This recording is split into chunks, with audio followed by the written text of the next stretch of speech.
At the train station, a very bright light suddenly shines through the window. When a homeless man turns around, he's shocked to see Prot appear out of nowhere under the light. At that moment, two kids push an old lady to steal her purse and run away. Prot tries to help the lady stand up, only for the cops to arrive and assume he's the robber. The homeless man and the old lady immediately clarify that he didn't do it. An officer asks Prot if he's traveling, so he explains he just arrived and he's done traveling for now. When she asks about his luggage and his ticket, Prot says he doesn't need luggage and he didn't arrive by train. Next, the cop asks him to remove his sunglasses, but he refuses because this planet is really bright. These strange answers cause the cops to arrest him. They also ask the homeless man which gate Prot came out of, so the guy tells them he didn't come from any gate. A month later at the Psychiatric Institute of Manhattan, Dr. Mark is having a therapy session with Ernie, a man who is terrified of going outside because of the deadly germs. Ernie doesn't take off his mask until Mark closes the window and keeps complaining about germs being everywhere, like the cafeteria food. Afterward, a new patient is transferred from another hospital. Mark goes to the lab and watches Prot for a second before the doctors fill him in. The cops sent Prot to the hospital under suspicion of hallucinogenic intoxication, but all his tests came out clean. There are no signs of illnesses or concussions either. He's been diagnosed with amnesia and delusions because he keeps claiming that he's come from another planet. The doctors have heavily medicated him, yet there's been no change in behavior, which shocks Mark. They found no ID on him and no missing person report matches his description, but they did find some papers with weird symbols in his pocket. Then Prot is taken to Mark's office and he comments on the expressions Mark uses to talk. He also takes a red apple from a bowl, saying it's his favorite. Prot knows everyone thinks he's crazy, but he swears he isn't. He does feel a bit homesick and claims his home is a planet named K-Pax, which is 1,000 light years away in the Lyra constellation. To come to Earth, he harnessed the energy of light and traveled many times that speed. When Mark asks why he looks human, Prot explains that he looks human here, but on K-Pax he looks like a K-Paxian. This isn't the first time he visits Earth, and he keeps coming because he's curious about planets that are still in early stages of evolution. Later in the common room, patient Howie asks Prot about his home planet. Prot shares some descriptions, like the 7 purple moons and the 2 suns. Meanwhile, Mark goes home to his wife Rachel and their daughters. However, he doesn't pay attention to anything Rachel says. The next day, Mark shares with his colleagues a recording of his chat with Prot. They learned he's been to 64 planets and that he arrived on Earth 4 years and 9 months ago. He also claims to be 337 years old. The doctors discuss a possible diagnosis, but they can't think of anything immune to the medicine Prot was given in the other hospital. Mark wonders if he truly is an alien, and the others laugh. During the next session, Prot eats a banana with the peel on. Mark asks about K-Paxian babies, so Prot explains that their reproduction process is very painful. He pauses their chat to write some things down in his notebook, since he's keeping a report of all the places he's visited. After the session, Prot returns to the common room and says hello to all the patients by name. Bess doesn't reply, and Ernie explains she doesn't talk to anybody because she's afraid smoke will come out of her mouth. She was brought to the institute as a child after she burned her house down, although Howie says it was an electrical fire. Meanwhile, Doris yells at the nurse and throws food at his face for asking her to come out, knowing she never leaves her room. Prot comes closer and notices her table is set for 2, so he asks if he can join. Doris calls him a gentleman and fixes her hair and makeup while confessing she's been waiting for someone for 11 years. In the lab, a doctor tells Mark about Prot's test results. He definitely has a sensitivity to white light and can detect ultraviolet rays, which humans can't do. During the next session, Mark turns off the lights and shuts the blinds, so Prot finally takes off his sunglasses. Mark asks him about his family, but Prot reveals that on his planet children are raised by everyone and there are no families. There is no marriage, no government, and no laws either. They don't punish people who do wrong things because an eye for an eye is seen as a stupid policy. During a family meeting, Mark talks to his brother-in-law Steve, who is an astronomer. He asks him for some difficult questions that he can use to challenge Prot's story. Sometime later, a nurse informs Mark that Howie hasn't moved from the window in hours. When Mark checks on him, Howie explains he's looking for the bluebird of happiness.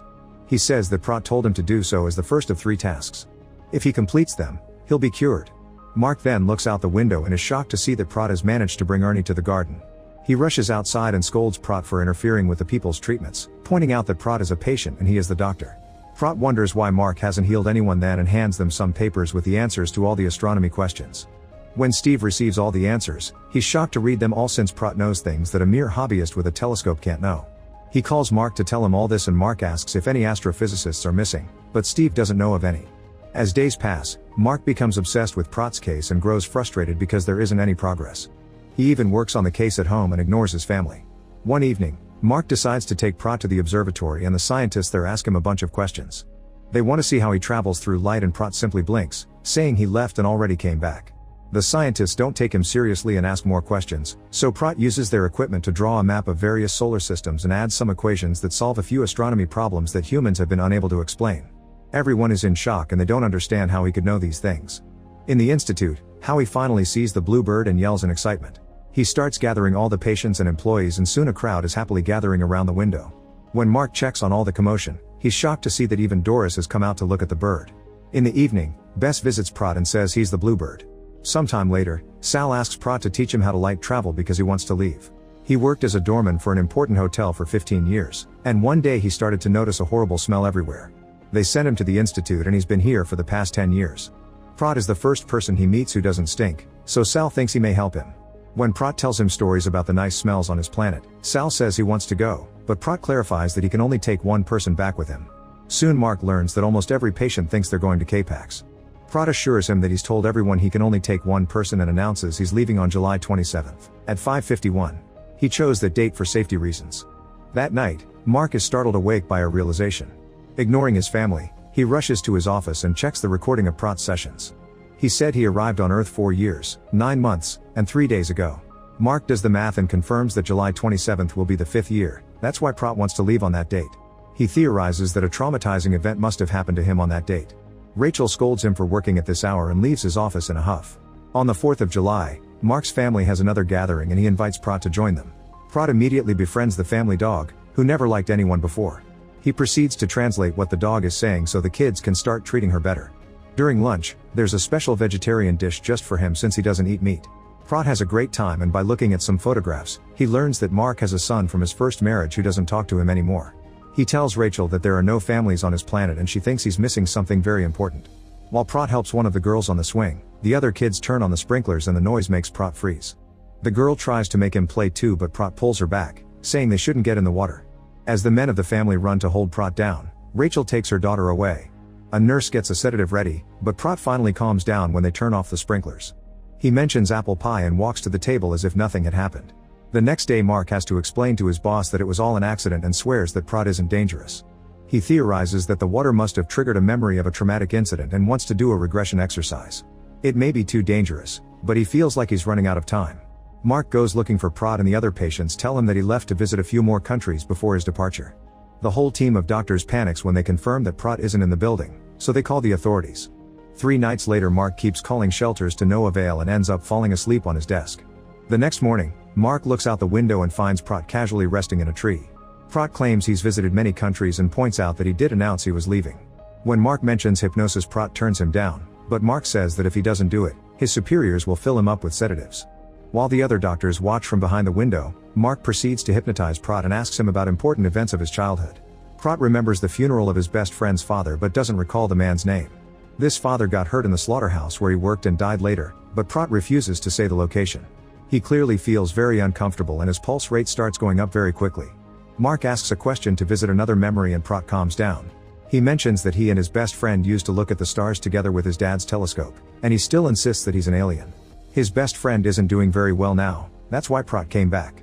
Seeing that his patient is starting to feel uncomfortable again, Mark decides to wake him up and Pratt doesn't realize that the hypnosis already happened. Afterward Mark asks his secretary to search for slaughterhouses in rural areas with clear night skies. Meanwhile the patients are arguing over who will get to leave with Pratt, so Howie comes up with an idea. They'll have to write an essay proving why they must be chosen, and Pratt agrees to read them all. Soon Pratt agrees to be hypnotized again. He thinks he's with his best friend in 1985 but refuses to say the other boy's name, so Mark decides to call him Pete. Back then, Pete was 17 and Pratt was 175. Pete had a pregnant girlfriend named Sarah and was panicking about his future. Pratt starts getting uncomfortable again so Mark asks for a different memory. In 1991, Pratt came back to visit Pete, who was working at the slaughterhouse and got married to Sarah. Sometime later Mark is called to check on Ernie in the infirmary because Howie tried to kill him in his sleep. Mark is worried but Ernie assures him he's fine, even saying it was wonderful. While Howie was choking him Ernie stopped breathing, so Howie rushed him to the infirmary and brought him back to life.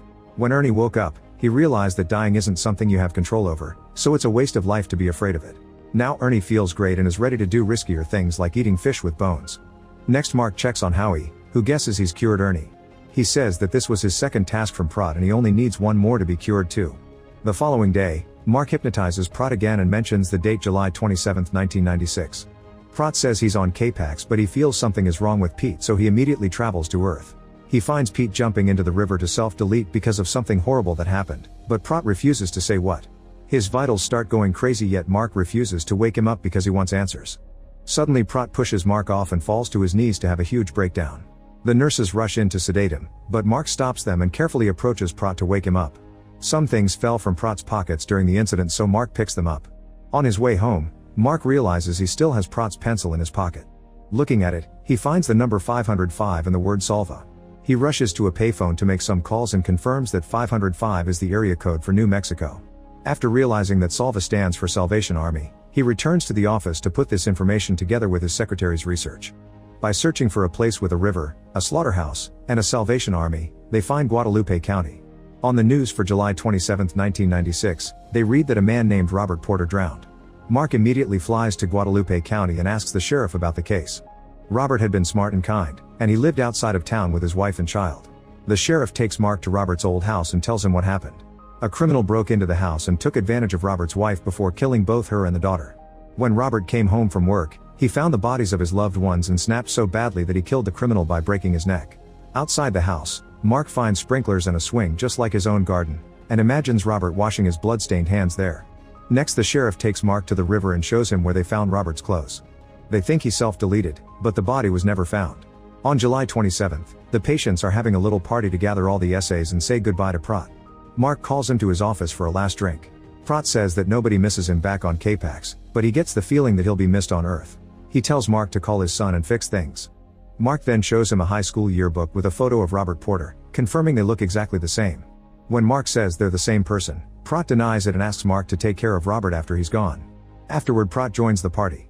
Sal wants to know who is the chosen one, and Prat says they'll get extra points for going to bed early, so everyone rushes to their rooms. On her way out, Bess drops her crumpled essay on the table. Howie stays to ask for his last task, so Prat tells him to stay here and be prepared for anything. Then Howie gives him the essays before going to his room too, and Prat adds Bess' abandoned paper on the pile. Meanwhile, Mark is visited by Rachel, who has brought him food. He's grateful and tries to be a better husband. In the middle of the night, lights flicker above the city. A few hours later, Mark realizes he's overslept and it's almost 5:51. As he rushes downstairs, he notices that the sun is slowly coming out and realizes that Prat chose sunrise as his departure time. In his room, Prat takes off his glasses and stares at the window. The nurse guarding the door notices he's moving, but at that moment the security cameras stop working. By the time Mark makes it to the room, he can't see Prat anywhere. A closer look reveals his unconscious body under the bed. The nurses take the body out on a stretcher and the other patients are confused because they don't see him as Prat anymore. Ernie points out that Prat is gone, and the group suddenly realizes that Bess has disappeared. They run to her room and find her essay on her bed. Howie reads it to confirm that she was the chosen one, and the last page shows the message, "I have no home." As days pass, Mark continues to take care of Robert's catatonic body because Prat asked him to. The man is alive, but he won't move or talk. It turns out Prat was an alien who used his best friend's body after his self-deletion to visit Earth. Robert's personality only came out when the trauma was triggered by the sprinklers and the hypnosis. Prat said he could only take one person to K-Pax because he needed a new body.